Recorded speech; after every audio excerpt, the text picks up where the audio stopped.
ತಾತ ತಾತ ಆಹಾನ್, ಯಾರಾದ್ರೂ ಇದ್ದೀರಾ? ಮ್ಯಾಮ್. ನೀವ್ಯಾರು? ಮತ್ತೆ ನನ್ನನ್ನು ಯಾಕೆ ಹೀಗೆ ತಡಿತಾ ಇದ್ದೀರಾ? ಮ್ಯಾಮ್, ನಾನು ದೇವ್. ಈಗ ಮನೇಲಿ ಯಾರೂ ಇಲ್ಲ, ಮತ್ತೆ ನಿಮ್ಗೆ ಹೊರಗಡೆ ಹೋಗೋಕ್ ಪರ್ಮಿಷನ್ ಇಲ್ಲ.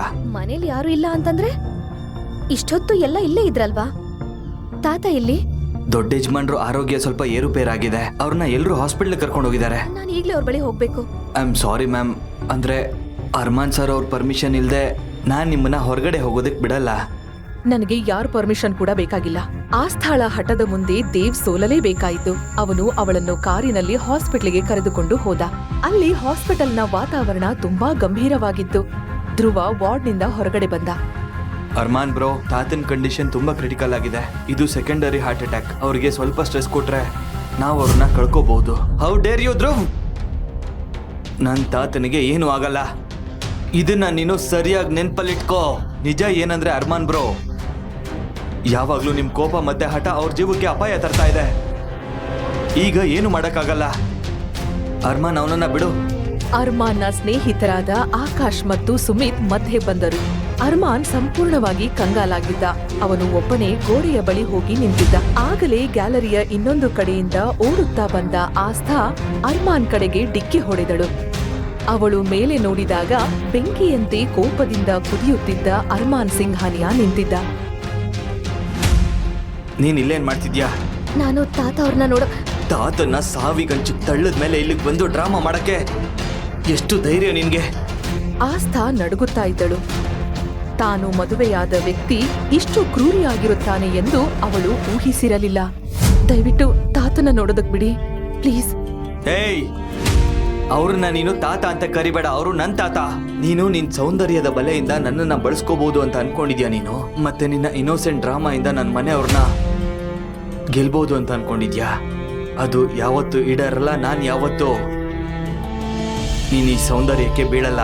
ಆಸ್ಥಾ ಏನೋ ಹೇಳಲು ಯತ್ನಿಸಿದಳು, ಆದರೆ ಮಾತು ಅವಳ ಗಂಟಲಲ್ಲೇ ಸಿಲುಕಿತು. ಆಗ ಹಿಂದೆ ದೇವ್ನ ಧ್ವನಿ ಕೇಳಿಸಿತು. ಬಾಸ್, ತಾತಂಗೆ ಪ್ರಜ್ಞೆ ಬಂತು. ಅವ್ರು ನಿಮ್ಮನ್ನ ನೋಡ್ಬೇಕು ಅಂತ ಹೇಳ್ತಾ ಇದಾರೆ.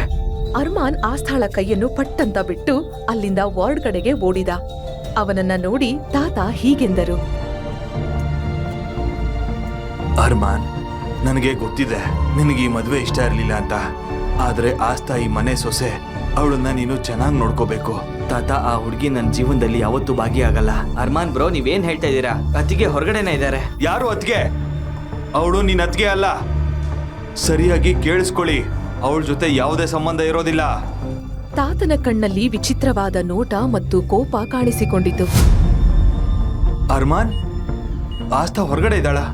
ನೋಡಪ್ಪ, ನಮ್ ಸೊಸೆನ ನೀನು ಒಳಗಡೆ ಬರಕ್ ಬಿಡ್ಲಿಲ್ಲ ಅಂದ್ರೆ ನಾನು ಸತ್ತ ಮೇಲೆ ನನ್ನ ಚಿತೆಗೂ ಸಹ ನೀನು ಬೆಂಕಿ ಇಡಬಾರ್ದು.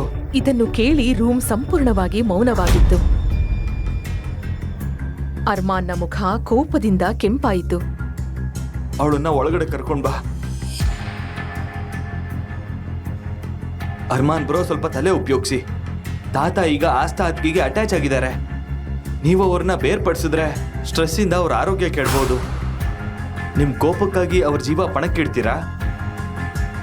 ಕನಿಷ್ಠ ಒಂದ್ಸಲ ಆದ್ರೂ ಪ್ಲೀಸ್ ಮನುಷ್ಯರಂತೆ ವರ್ತಿಸಿ. ಈ ಹುಡುಗಿ ತಾತನ್ ಸರಿಯಾಗಿ ನೋಡ್ಕೋತಾಳೆ ಅಂತಂದ್ರೆ ಅದರ ಅರೇಂಜ್ಮೆಂಟ್ ನನ್ನ ಪ್ರಕಾರ ನಾನೇ ಮಾಡ್ತೀನಿ.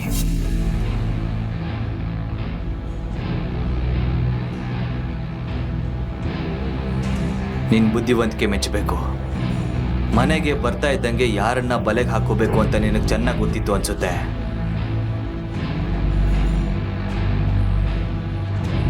ತಾತ ಹಾಸ್ಪಿಟಲ್ ಅಲ್ಲಿ ಇರೋವರೆಗೂ ನೀನು ನನ್ನ ಹೆಂಡತಿಯಾಗಿ ನಾಟಕ ಮಾಡಬೇಕು.